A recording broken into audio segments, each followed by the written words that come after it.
Hello my soul family, कैसे हैं आप सब। एंड आई होप आप सब अच्छे होंगे, सुरक्षित होंगे और अपना इनर वर्क ज़रूर कर रहे होंगे जहाँ पे भी होंगे। मैं आप सभी का बहुत बहुत स्वागत करती हूँ अपने इस चैनल में। थैंक यू सो मच मेरे इस चैनल को इतना सपोर्ट करने के लिए, मुझे इतना सारा प्यार देने के लिए। और आई एम वेरी ग्लैड कि मैं आपकी किसी भी तरीके से हेल्प कर पाती हूँ, चाहे वो कोई इन्फॉर्मेशन शेयर करके हो या फिर टैरो कार्ड मैसेज रीडिंग के थ्रू। तो चलिए आज का वीडियो शुरू करते हैं। और अगर आपने अभी तक इस चैनल को सब्सक्राइब नहीं किया है so please like share and subscribe to the channel, जिससे कि सारी इम्पॉर्टेंट इन्फॉर्मेशन आप तक पहुंच सके, जो कि बहुत ही इम्पॉर्टेंट है आप सभी के लिए। सो ये मेरा तीसरा पार्ट है, पार्ट 3 है कुंडलिनी अवेकनिंग और एक्सपीरियंस के सीरीज़ में। जैसे कि मैंने इसके पहले पार्ट 1 और पार्ट 2 डाला है, ये पार्ट 3 है। तो अगर आपने वो 2 पार्ट्स नहीं देखे हैं तो प्लीज़ देखिए, क्योंकि ये कंटिन्यूएशन में मैं वीडियो बना रही हूँ, तो आप मेरी बात नहीं समझ पाएंगे अगर आपने पार्ट 1 और पार्ट 2 नहीं देखा है। इन वीडियोस को इतना डिटेल में जाके मेरा बनाने का रीज़न ये है ताकि आप ये समझ पाएँ कि एक स्टार सीड होना या फिर एक ट्विन फ्लेम होना, एक ओल्ड सोल होना क्या होता है, उनकी लाइफ एक्सपीरियंसेस क्या होते हैं, ठीक है, ट्विन फ्लेम जर्नी क्या होती है, और आपकी जो कुंडलिनी अवेकनिंग जो है वो क्या होती है, उसमें क्या क्या होता है।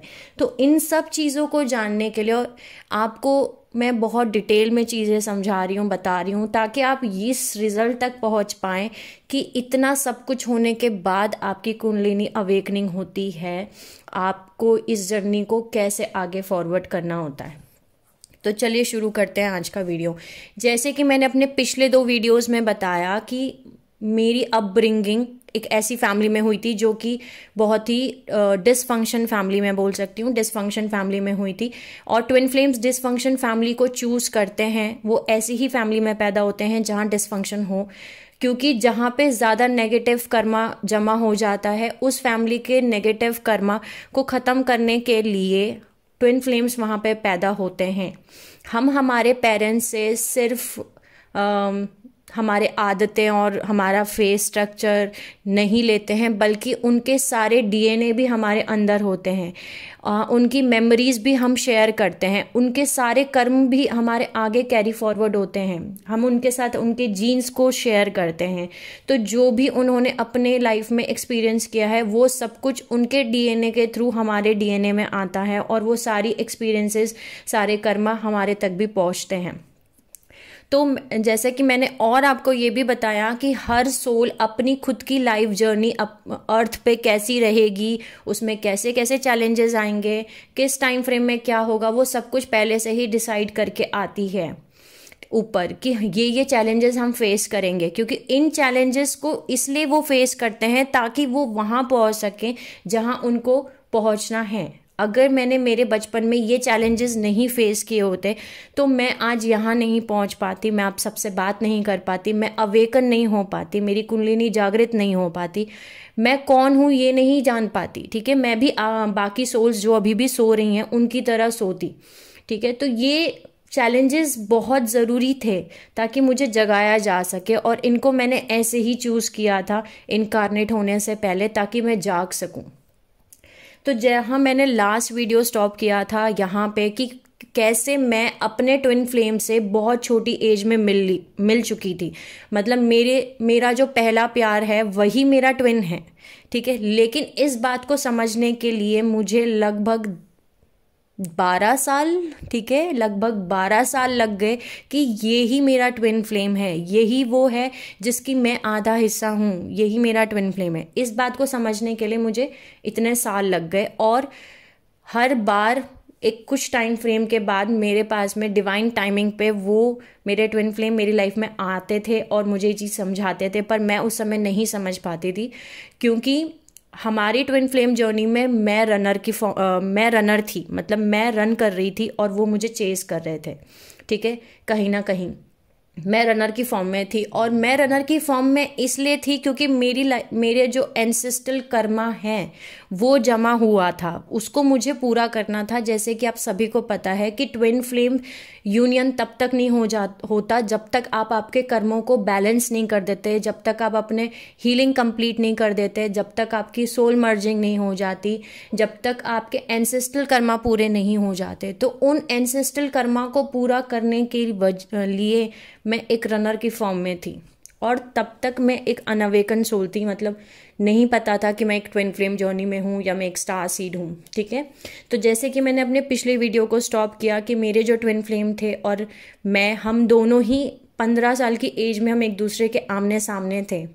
ठीक है, वो बॉन्ड इतना स्ट्रांग था कि हम एक दूसरे से दूर खड़े होकर एक दूसरे की बातें सुन लिया करते थे या एक दूसरे को समझ लिया करते थे, आंखों से एक दूसरे को पढ़ लेते थे। वो बहुत ही अलग, आप सभी को पता है, इंटेंस कनेक्शन होता है, और वो था। ठीक है, तो उनकी अवेकनिंग पहले हुई, यानी मेरे ट्विन फ्लेम जर्नी में मेरे जो ट्विन हैं, जो डिवाइन मास्कुलिन हैं, उनकी अवेकनिंग पहले हुई 2009 में। और जैसे कि मैंने आपको बताया कि जो ट्विन फ्लेम्स होते हैं जब वो अवेकन होते हैं, उनकी कुंडलिनी अवेकन होती है, उनके आसपास कोई नहीं होता उनको बताने वाला कि उनकी अवेकनिंग हो रही है। ठीक है, या फिर इसको कुंडलिनी अवेकनिंग कहते हैं। जैसे कि मैंने अपना वीडियो को बनाने की शुरुआत ही ऐसे की कि जब मेरी खुद की अवेकनिंग स्टार्ट हुई 2020 में, उस समय मुझे कोई बताने वाला नहीं था कि इसको कुंडलिनी अवेकनिंग कहते हैं, या फिर कुंडलिनी अवेकनिंग में ये सारी चीज़ें होती हैं। तो कोई नहीं होता आपके आसपास उस समय आपको बताने के लिए कि ये आपकी कुंडलिनी अवेकनिंग हो रही है। आप एकदम एक ऐसे स्टेट में होते हो कि जहां आपको खुद को नहीं समझ में आ रहा कि आपके साथ हो क्या रहा है आखिर। ठीक है, इतने सारे क्वेश्चंस खड़े हो जाते हैं आपके सामने, आप कंफ्यूज होते हो, लॉस्ट होते हो, और हेल्प करने के लिए कोई नहीं होता। उस समय यूनिवर्स आपको बिल्कुल पूरी तरीके से अकेला कर देता है। आपके फ्रेंड्स आपकी लाइफ में नहीं होते, आपकी फैमिली नहीं होती, आपके पार्टनर्स, अगर आप डील कर रहे हैं कार्मिक रिलेशनशिप में, तो आपके कार्मिक रिलेशनशिप भी आपकी लाइफ में नहीं होते। आपके फैमिली भी आपको सपोर्ट नहीं कर रही होती, आपके फैमिली में जो मेंबर्स होंगे वो भी आपको नहीं समझ पा रहे होंगे कि क्या हो रहा है। ठीक है, तो जैसे मैंने आपको बताया कि मेरे जो डिवाइन मैस्कुलिन है, जो मेरा ट्विन फ्लेम है, उनकी अवेकनिंग पहले हुई 2009 में, और उस समय उनको विजन्स दिखना शुरू हो गए थे। और जब वो 9th क्लास में ही थे और उन्होंने मुझे फर्स्ट टाइम देखा था, फर्स्ट टाइम देखने के बाद फिजिकल 3D रियलिटी में फर्स्ट टाइम देखने के बाद एक उनको मेरी तरफ एक खिंचाव फील हुआ था। और मुझे देखने के कुछ टाइम के बाद उन्होंने एक सपना देखा था जहां उन्होंने हमारी सोल मर्जिंग देख ली थी। यानी कि बहुत सारी लड़कियां देखी थी सपने में, जिसमें से वो एक एक करके सब हटती जा रही हैं, और लास्ट में उन्होंने मेरा फेस देखा। ठीक है, जहां उनको ये क्लियर हो गया था कि ये जो लड़की है ये अलग है, मतलब इसके साथ जो मेरा रिलेशन है ये बहुत ही अलग टाइप का रिलेशन है, और यही वो है जिसके लिए मैं बना हूं। उनको उस सपने से वो क्लियर हो गया था। जब उनकी कुंडलिनी अवेकन शुरू हुई तब उनको भी कोई बताने वाला नहीं था कि आपकी कुंडलिनी अवेकन हो रही है, तो उनको विजन्स दिखते थे। उस समय विजन्स दिखना शुरू हो गए थे, यानी वो, उनकी ड्राइंग बहुत अच्छी है, जैसे मेरी क्रिएटिविटी बहुत अच्छी है तो उनकी ड्राइंग बहुत अच्छी है, राइट। सो उनकी कुंडलिनी अवेकनिंग के टाइम पे उनको कुछ विजन्स दिखना शुरू हो गए थे। वो अकेले बैठा करते थे चुपचाप, पेंसिल और पेपर को हाथ में लेके, और उस समय जो भी उनकी ड्राइंग बन रही होती थी वो बनाते थे। और उस समय उनको वो विजन्स दिख रहे थे जो आगे जाके मेरी लाइफ के इंसिडेंट्स बने, यानी मेरी लाइफ में जो कार्मिक रिलेशनशिप्स आए, जो मैंने इंसिडेंट को फेस किया, या हमारी पास्ट लाइफ्स, वो सब कुछ उनको दिख रहा था और उन्होंने वो ड्रॉ कर दिया। ठीक है, इस वीडियो में वो कुछ ड्राइंग्स मैं आप सभी के साथ शेयर भी करने वाली हूँ कि उन्हें हमारी खुद की पर्सनल पास्ट लाइफ उन्होंने देख ली कि मैं पास्ट लाइफ में कौन थी, या कैसी दिखती थी, या वो कैसे दिखते थे। ठीक है, वो सब कुछ उन्होंने ड्रॉ कर दिया, और इस लाइफ टाइम में कैसी दिखते थे, कौन उनकी जो बंदी है, मतलब जिसके लिए वो बने हैं, तो वो कौन होगी, वो कैसी दिखती होगी, वो सब कुछ उन्होंने ड्रॉ कर दिया था। और भी बहुत कुछ उन्होंने ड्रॉ किया, जिसमें एंडलेस ड्रैगन था, यिंग यांग था, उसमें बहुत सारे विजन्स जो उसमें दिख रहे थे उनको उन्होंने ड्रॉ करते चले गए। वो ड्रॉ करते करते करते करते 2010 से लेके 2014-15 तक उनको जो भी विजन्स आए उन्होंने सब कुछ ड्रॉ कर दिया। और उस समय उनको ट्विन फ्लेम कॉन्सेप्ट नहीं पता था कि ये ट्विन फ्लेम होता है, बट उन्हें ये पता था कि ये वो सोल है जिसके साथ मेरा कनेक्शन है। ठीक है, ये वही सोल है, मतलब मैं वही सोल हूँ जिसके साथ उनका पास्ट लाइफ कनेक्शन रहा है। मैं पास्ट लाइफ में भी उनकी साथ में पार्टनर रही हूँ। ठीक है, ये उनको समझ में आया था। जब 2015 में वो मुझसे मिलने के लिए भी आए, ठीक है, तो हम लगभग 7 साल के बाद मिल रहे थे एक दूसरे से, हमारा यूनियन कराया जा रहा था डिवाइन टाइमिंग पे। और जब वो मेरे आमने सामने आके खड़े हुए, तब वो उन पेन ड्राइव को लेकर के आए थे, वो बताने के लिए लेके आए थे उन ड्राइंग्स को कि ये सब कुछ मेरे साथ हो रहा है। ठीक है, उनको ये समझ में आने लगा था कि ये जो दुनिया उनके आसपास दिख रही है ये 3D है, ये भ्रम है, ये रियल नहीं है। ठीक है, तो उनकी कुंडलिनी अवेकनिंग हो गई थी। लेकिन मेरे कर्म पेंडिंग थे, मेरे जो कार्मिक पेंडिंग्स थे, उन रीजंस की वजह से कहीं ना कहीं मैं उनसे रन कर रही थी और मैं नहीं समझ पाई थी। दूसरी चीज़, मेरी खुद के ऊपर इतनी रिस्पॉन्सिबिलिटीज़ थी इस 3D की कि मैं अब मुझे अपनी मदर को देखना है, मुझे मेरे भाई को देखना है, प्लस उस समय मेरा एक चाइल्ड हो गया था, मेरा बेटा हो गया था। तो मुझे ऐसा था कि मेरी लाइफ में इतनी रिस्पॉन्सिबिलिटीज़ हैं, इतनी सारी कहते हैं ना गड़बड़ है, तो मैं उनकी लाइफ क्यों डिस्टर्ब करूँ। ठीक है, तो मैंने उनको अपने आप से हमेशा पुश किया, मतलब दूर रखा कि नहीं। उस समय मैंने कुछ ऐसा बोल दिया जिससे कि उनको सेकंड सोल शॉक लगा कि मैं हमेशा आपकी दोस्त बन के रहूँगी और आप जहाँ भी रहो, मैं कहीं भी रहूँ, हम हमेशा दोस्त रहेंगे। ऐसा बोल के मैंने उनको अपने आप से दूर किया, क्योंकि मुझे पता था वो मुझसे दूर नहीं हो सकते हैं। और सिर्फ एक यही तरीका मुझे समझ में आ रहा था ताकि मैं उनको इंटेंशनली हर्ट कर सकूं और वो मुझसे दूर हो जाएं और अपनी लाइफ को शुरू करें, क्योंकि मुझे वो चीज़ बहुत खलती थी कि वो अपनी लाइफ नहीं स्टार्ट कर पा रहे। और मेरी लाइफ खुद की पर्सनली इतनी ज़्यादा मेस्ड अप है, इतनी सारी चीज़ें हैं कि मैं उनके साथ अपनी लाइफ नहीं देख सकती, मैं उनके साथ अपनी लाइफ को नहीं जी सकती। ठीक है, तो उनका हक है कि वो अपनी लाइफ को अच्छे से जिएं, खुशी खुशी जिएं। ठीक है, मैं अपनी सिचुएशंस की वजह से किसी और की लाइफ नहीं ख़राब कर सकती। ये थॉट प्रोसेस मेरा उस समय चलता था 2014-15 में। और अगेन मैंने उनको अपने आप से दूर कर दिया। जब मैंने उन्हें दूर किया, उस समय उनको ये समझ में आया कि जो उनको विजन्स दिख रहे हैं या जो लड़की उनको दिख रही है, उनके ड्रीम में दिख रही है, उनके विजन्स में दिख रही है, उनकी पास्ट लाइफ में दिख रही है, वो हो सकता है मैं नहीं हूँ। ठीक है, कोई और है।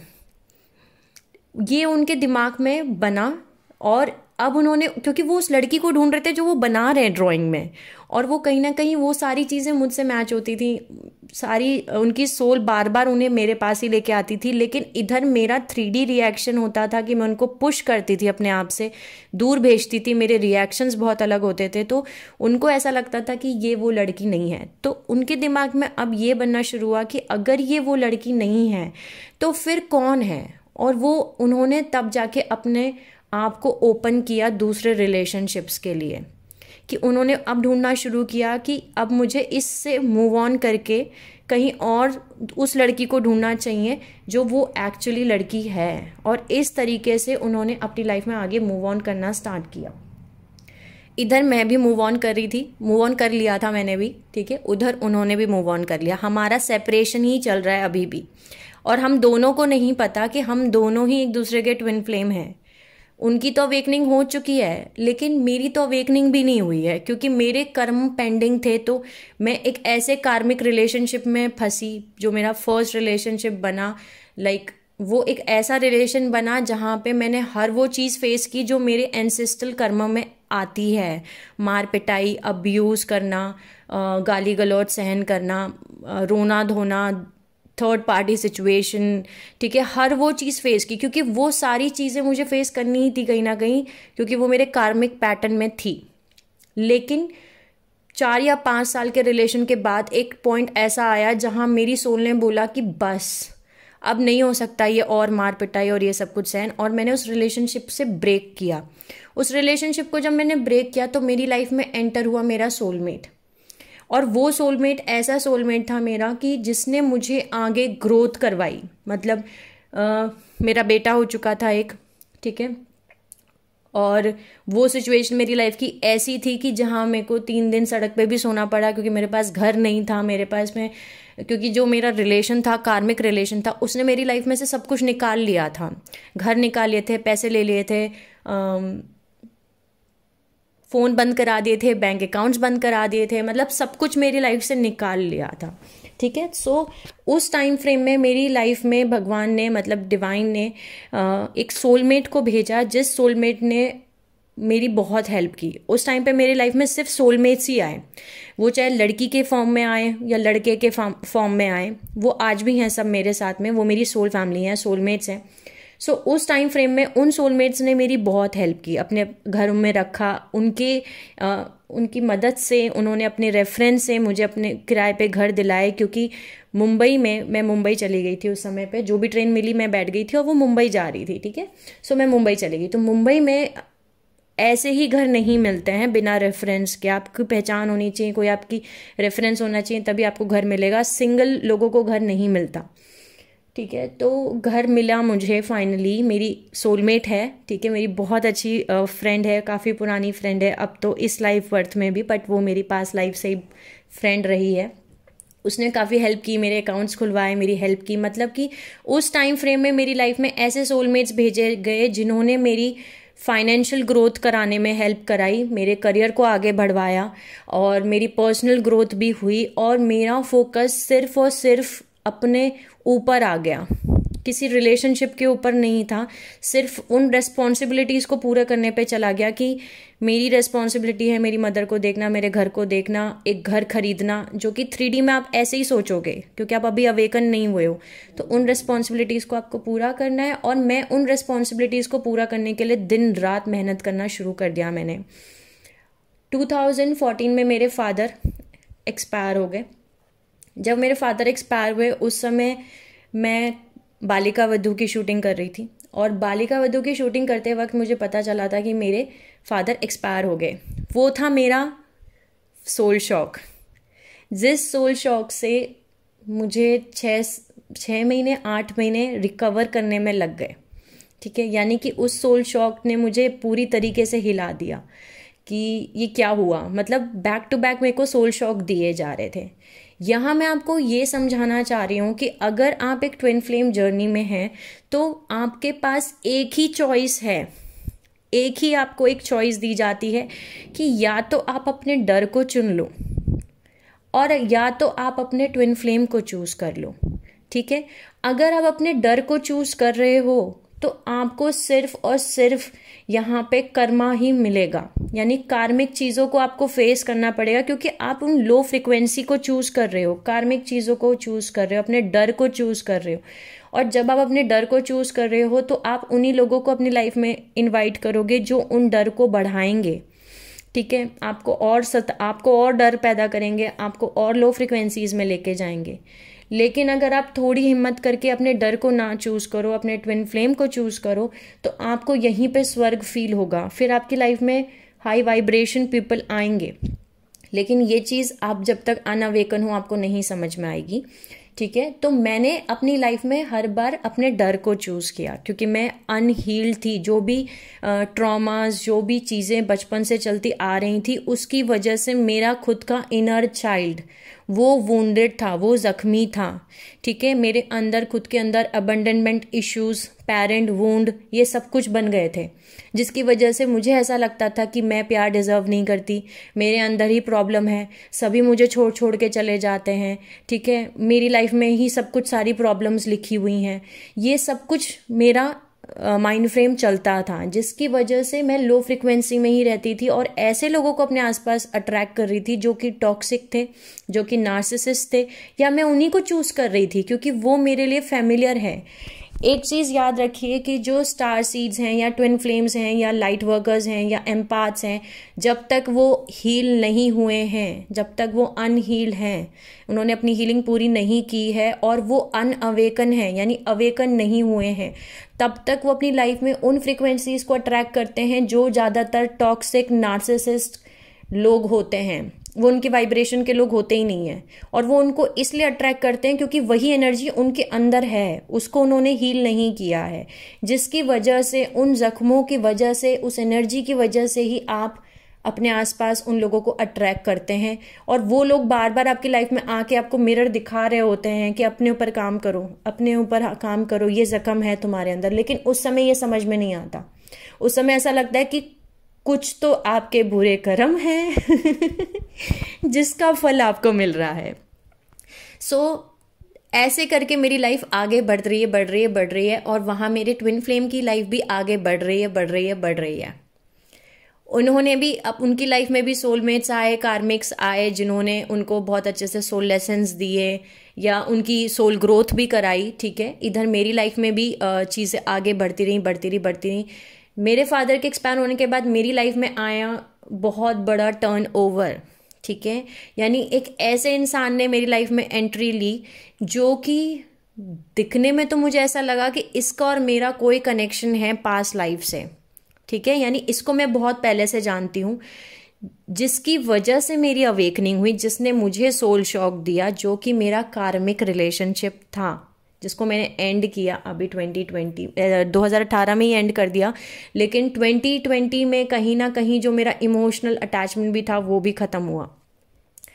ठीक है, तो हाँ, उस बंदे ने एंट्री ली, यानी फाइनल कार्मिक झटका जो भगवान को मुझे देना था। लाइक स्टार सीड्स की जो अवेकनिंग होती है वो मैंने आपको बताया 2 तरीके से होती है। तो मेरे केस में बहुत ही डिस्टरप्ट तरीके से हुई, बहुत ही एकदम धुआंधार सोल शॉक दे दे के मुझे जगाया गया कि उठो उठो उठो उठो, तुम वो नहीं हो जो तुम समझ रही हो, उठो, अपने सोल पर्पस पे लोगो, उठो, जानो कि तुम कौन हो।